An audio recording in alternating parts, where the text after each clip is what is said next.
Revelation 1565. From the 13th of August 1940. The voice of conscience. You have no better indication for that which is right than the voice of the conscience, the voice of the heart, which truly advises you correctly. This voice will often guide you to do what is pleasing to God. And if sometimes you don't really know what you should do, think or say, then you may always call upon God in all sincerity, and He will inform you of it such that all doubt, all indecision will fade away and you become unambiguous and conscious in your actions.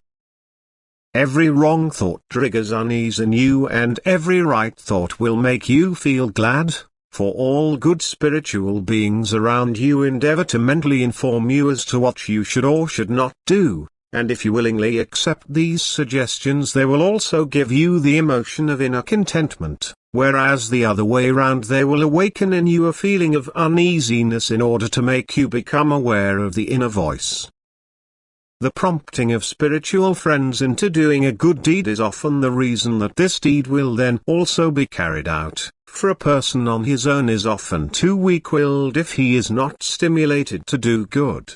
And if he only listens to the inner voice, he will be correctly guided.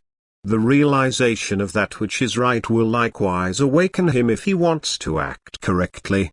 For his God-inclined will persistently rejects what is wrong. After all, this will attracts the good and knowledgeable forces which will then instruct him truthfully. Although adverse forces try just as hard to exert their influence, they will only succeed if a person is weak-willed or indifferent and thus complies with every spiritual influence, completely oblivious as to whether he is being instructed by good or evil forces.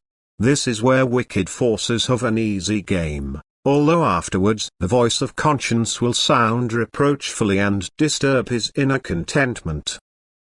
If attention is paid to this, then the opportunity still exists that the good spiritual forces will still be able to be more persuasively effective, but often such silent reproaches deep within the heart only achieve that a person will try to drown them out, that he will no longer take notice of them and thus deaden his conscience and no longer hear the subtle voice inside of him. And this is extremely unfavorable for the soul.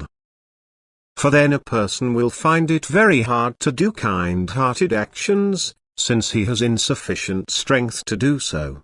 But, since he is not stimulated by the voice of conscience to resist, he will not take refuge in God either, who alone can make him strong-willed and send him spiritual strength to help him. If, however, a person cultivates the voice of conscience within himself, if he complies with everything this voice instructs him to do or not to do, and if he finally, after every question posed to the eternal deity, listens to this voice, he is not likely to take any other path than the one which leads to realization. Amen.